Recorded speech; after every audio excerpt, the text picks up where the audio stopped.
নমস্কার, আমার চ্যানেলে সকলকে স্বাগত। আজকে আমরা পড়তে চলেছি বাগধারা, ইংলিশে যেটাকে বলছে ইডিয়ামস। এই বাগধারা বা ইডিয়ামসটা কি? বাগধারা হচ্ছে এমন একটা শব্দ বা এমন একটা বাক্য যার অভ্যন্তরে অন্য আর একটা অর্থ লুকিয়ে আছে। অর্থাৎ কি, প্রশ্নে আমাদেরকে যে শব্দটা বা যে অর্থটা দেবে, সাধারণ বুদ্ধিতে বা সাধারণ বিচারে আমরা সেই বাক্যটার যে অর্থ বার করব, আসলে কিন্তু সেই অর্থটা হবে না, তার ভেতরে অন্য কোনো অর্থ লুকিয়ে থাকবে। অর্থাৎ কি, এটা হচ্ছে একটা অলংকারপূর্ণ শব্দ বা একটা অভিব্যক্তি, যা কিনা মূল শব্দকে গোপন রেখে ব্যবহার করা হয়। কী রকম? যেমন আমরা যদি বলি যে ঘোড়ার ডিম, সাধারণ বুদ্ধিতে ঘোড়ার ডিম আমরা বলতে বুঝতে পারি যে ঘোড়ার ডিম মানে ঘোড়ার কোনো ডিম, আমরা এটা বুঝি। কিন্তু ইডিয়ামের ক্ষেত্রে ঘোড়ার ডিম বলতে আমরা বুঝবো এমন একটা জিনিস বা এমন কিছু যার বাস্তব কোনো ভিত্তি নেই, অর্থাৎ সম্পূর্ণ অবাস্তব একটা জিনিস। অর্থাৎ কি, বাক্যে বা প্রশ্নে বাক্য হিসেবে বা কোনো শব্দ হিসেবে এমন একটা শব্দ দেওয়া থাকবে যেটার অর্থ কিন্তু সম্পূর্ণ আলাদা। এটাকেই বলছে ইডিয়াম বা বাগধারা। তো আজকে আমরা পড়ব 25টা idiom, 25 idioms asked in previous year. অর্থাৎ কি, 25টা ইডিয়াম যেটা কিনা বিগত বছরের প্রশ্নে আমাদেরকে জিজ্ঞাসা করেছে। তো চলুন শুরু করা যাক।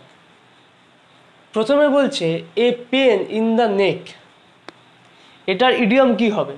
এটার ইডিয়ম হবে someone or something that is annoying. অর্থাৎ কি, এমন কোনো বস্তু বা এমন কোনো ব্যক্তি যা কিনা বিরক্তিকর বা অসহ্যকর, সেক্ষেত্রে আমরা ইউজ করি a pain in the neck. দ্বিতীয়তে আসছে এ পিস অফ কেক। এর ইডিয়ম হচ্ছে আ ভেরি ইজি টাস্ক। অর্থাৎ কি, খুব সহজ কাজ। এটাকে নির্দেশ করছে আ পিস অফ কেক এই হিসেব। এ রেড লেটার ডে, খুব গুরুত্বপূর্ণ, বারংবার অনেক পরীক্ষাতে এসছে। এ রেড লেটার ডে এর ইডিয়ম হচ্ছে অ্যান ইম্পর্টেন্ট ডে অথবা আ ভেরি স্পেশাল ডে, খুব গুরুত্বপূর্ণ একটা দিন বা কোনো বিশেষ দিন, সেটাকে আমরা আর রেড লেটার ডে এটা দিয়ে নির্দেশিত করি। তারপরে হচ্ছে এ সি চেঞ্জ। এর ইডিয়ম হচ্ছে আ প্রোফাউন্ড অর নোটেবল ট্রান্সফরমেশন অথবা কমপ্লিট ট্রান্সফরমেশন। মানে কি, সম্পূর্ণ পরিবর্তন বা এমন একটা পরিবর্তন যা কিনা ভীষণ লক্ষণীয়। তো এটা যদি আমি একটা উদাহরণ দিই, তাহলে এই উদাহরণটা হতে পারে, সবাই আমরা একটা সিনেমা দেখেছি যে শাদি মে জরুর আনা। এই সিনেমাটা সবাই দেখেছি। যখন গানটা শুরু হবে ঠুকরা কে মেরা পেয়ার, সেইখানে যে সিনটা আছে, অর্থাৎ ছেলেটা যে কিনা একটা ক্লার্কের চাকরি করত, সে কিনা অফিসার হতেই চায়নি কোনো দিন, কিন্তু বিয়ের সময় যখন মেয়েটা তাকে ছেড়ে চলে গেল, তখন কি তার মনের মধ্যে একটা জেদ তৈরি হলো এবং সে আইএএস অফিসার হয়ে গেল।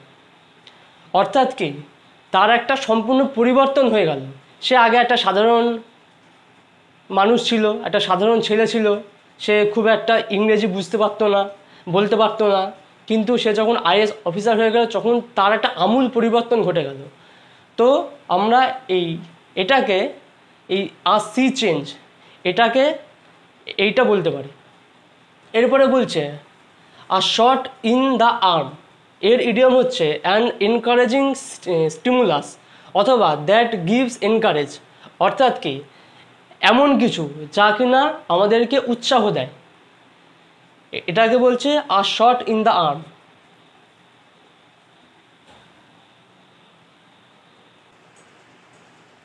A snake in the grass. অর্থাৎ অ্যান আনরিয়েলেবল অর ডিসিটফুল পারসন অথবা আ সিক্রেট এনিমি। এমন একজন মানুষ যে কিনা অসৎ বা যাকে বিশ্বাস করা যায় না অথবা গুপ্ত শত্রু, একে বলছে a snake in the grass. তারপরে বলছে এ স্টোনস থ্রো অ্যাওয়ে। এর ইডিয়ম হচ্ছে অ্যাট আ শর্ট ডিস্টেন্স, মানে খুব অল্প দূরত্বে। এ হোয়াইট এলিফেন্ট, এর ইডিয়ম হচ্ছে costly and troublesome possession useless to its ওনার, মানে কি এমন কিছু যা কিনা খুব খরচে এবং কি ইউজলেস, অর্থাৎ কি কোনো কাজে লাগে না তার মালিকের ক্ষেত্রে, এবং যা কিনা সমস্যার কারণ, সেক্ষেত্রে আমরা ব্যবহার করে থাকি a white elephant. A wild goose chase, এর ইডিয়ম হচ্ছে আনপ্রফিটেবল অ্যাডভেঞ্চার অথবা a worthless hunt or chase, অর্থাৎ এমন কিছু খোঁজা যার কিন্তু কোনো অর্থ নেই বা সম্পূর্ণ নিরর্থক কিছুকে খোঁজা বা তার পেছনে ছোটা, অথবা এমন কিছু যার কোনো লাভদায়ক ফল পাওয়া যাবে না, সেক্ষেত্রে আমরা ব্যবহার করি wild goose chase. Above board, এর ইডিয়ম হচ্ছে অনেস্ট অ্যান্ড ফ্র্যাঙ্ক, অর্থাৎ সৎ এবং ইমানদার। আমরা বলে থাকি যে এই মানুষটা খুব ফ্র্যাঙ্ক এবং অনেস্ট, সেক্ষেত্রে আমরা অ্যাবভ বোর্ড এই ইডিয়মটা ইউজ করি। এবার অ্যাবভ অথবা ওভার ওয়ান্স হেড, এর ইডিয়ম হচ্ছে বিয়ন্ড ওয়ান্স আন্ডারস্ট্যান্ডিং, অর্থাৎ কোনো একজনের বোঝার বাইরে, অর্থাৎ এমন কিছু যা কিনা মানুষের বোঝার বাইরে, সেক্ষেত্রে আমরা ব্যবহার করে থাকি অ্যাবভ বা ওভার ওয়ান্স হেড।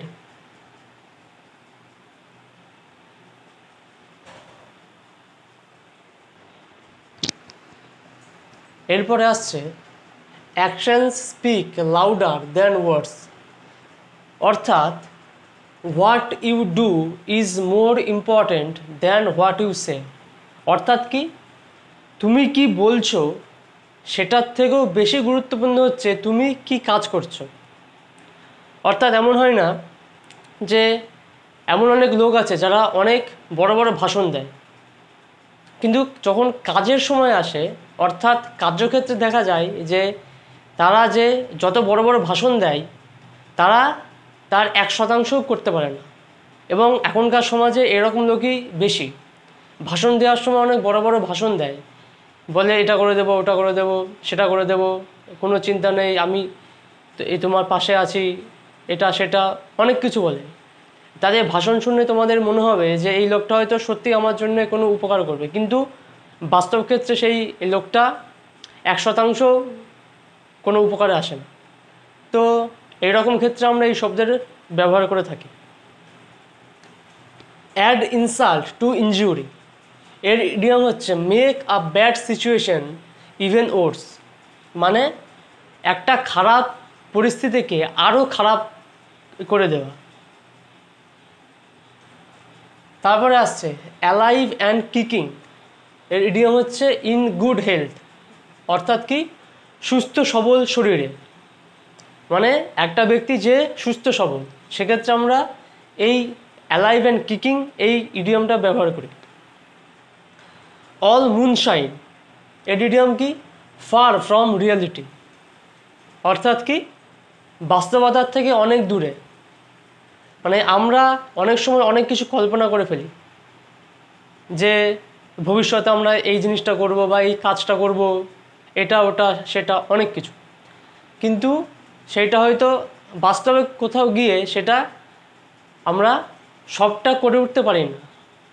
অর্থাৎ কি বাস্তবের সঙ্গে আমাদের যে চিন্তা ভাবনা বা আমাদের যে ধারণা তার অনেকটা দূরত্ব বা মিল না থাকা, এক্ষেত্রে আমরা এই শব্দটার ব্যবহার করে থাকি। অল থামস, এর ইডিয়ম হচ্ছে ক্লামজি অথবা ফিজিক্যালি অকওয়ার্ড, মানে কি এক কথায় বলতে গেলে আনাড়ি ব্যক্তি, অর্থাৎ এমন একটা মানুষ যাকে কোনো কাজ দিলে সে সেই কাজটাকে সঠিকভাবে করে উঠতে পারে না, বা সেই কাজ করতে গিয়ে উল্টোপাল্টা কিছু একটা করে ফেলে, সেক্ষেত্রে আমরা এই ইডিয়মটা ব্যবহার করি। অ্যান্ড আয়রন হ্যান্ড, অর্থাৎ কি স্ট্রিক্ট অ্যান্ড হার্শ কন্ট্রোল, মানে কঠোরভাবে কোনো কিছুর ওপর নিয়ন্ত্রণ করা। যেমন আমাদের মায়েরা বিশেষ করে আমাদের উপরে কঠোরভাবে নিয়ন্ত্রণ করে যখন আমরা ছোট থাকি।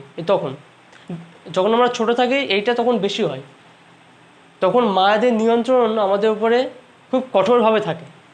কিন্তু যত আমরা বড় হই তত অনেক কিছু বুঝতে শিখে যাই, তখন আমরা ধীরে ধীরে মায়ের হাতের বাইরে বেরিয়ে যাই। তো চেষ্টা করবে যে মায়ের কন্ট্রোলেই থাকা, সেটা সবারই পক্ষেই ভালো। তারপরে আসছে an iron will, strong determination, অর্থাৎ কি দৃঢ় সংকল্প। অর্থাৎ আমি এই কাজটা করবই, এই যে একটা সংকল্প নেওয়া, অর্থাৎ এই কাজটা না করা পর্যন্ত আমার শান্তি নেই, আমি সংকল্প গ্রহণ করলাম খুব দৃঢ়তার সঙ্গে, সেক্ষেত্রে আমরা ব্যবহার করি অ্যান আয়রন উইল। তারপরে অ্যাপেল অফ ওয়ানস আই, অর্থাৎ someone very precious or dear, মানে কি এমন কেউ যে কিনা খুব মূল্যবান এবং খুব প্রিয়। এর একটা উদাহরণ দিই মজার ছলে, সেটা হচ্ছে যে অ্যাপেল অফ ওয়ানস আই মানে কি অ্যাপেল। এখন যারা নতুন নতুন সম্পর্কে যাচ্ছে, অনেক ক্ষেত্রে তোমরা দেখবা যে তারা হচ্ছে আইফোন বা অ্যাপেলের ফোন গিফট চাইছে, বলছে আমার জন্মদিন আসছে, অ্যাপেলের ফোন আমাকে গিফট দিতে হবে। তো কি এখানে হচ্ছে তারা হচ্ছে খুব প্রিয়, মানে তাদের কাছে, মানে কাদের কথা বলছি সবাই হয়তো বুঝতেই পারছো। তো সেই প্রিয় থাকার জন্য, সেই প্রিয় মানুষটার জন্যে তারা আইফোন গিফট করে দিচ্ছে। তো সেক্ষেত্রে এই অ্যাপেলের সঙ্গে আইফোনের সম্পর্ক আছে। আইফোনের পেছনে আমরা একটা অর্ধেক আপেলের লোগো দেখতে পাই, ঠিক আছে? তো এর সঙ্গে এটা রিলেট করতে পারি আমরা, এটা জাস্ট জোকস অ্যাপার্ট।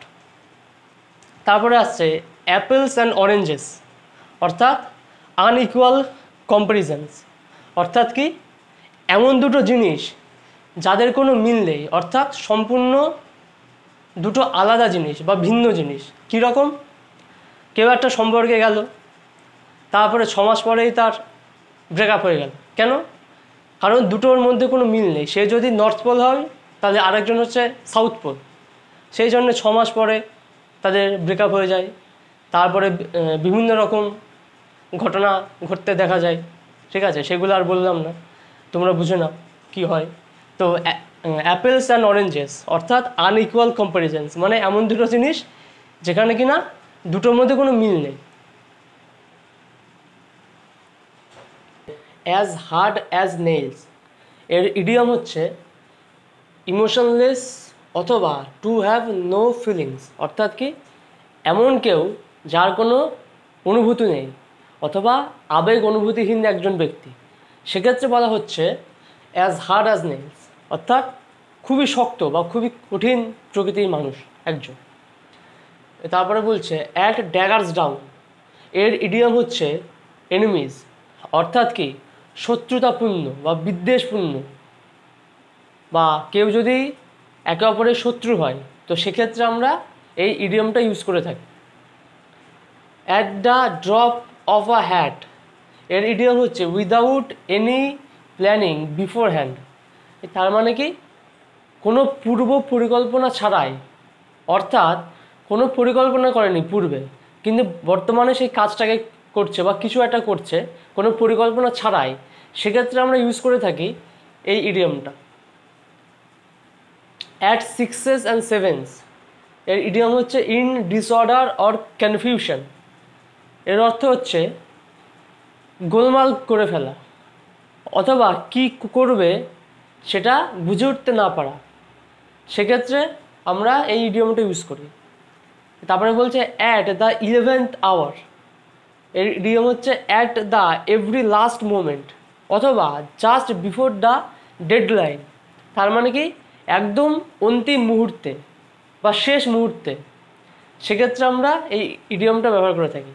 এই কোনো ব্যক্তিকে যতই বলা হয় যে তাড়াতাড়ি করার জন্য, কিন্তু এমন কেউ আছে যে তারা একদম শেষ মুহূর্তে এসে উপস্থিত হয় সব ক্ষেত্রে, সব জায়গাতে। তো সেই ক্ষেত্রে আমরা এটা ইউজ করে থাকি। এইটাও অনেকবার পরীক্ষায় এসছে এবং অ্যাট ড্যাগার্স ডাউন এইটাও অনেকবার পরীক্ষাতে এসেছে।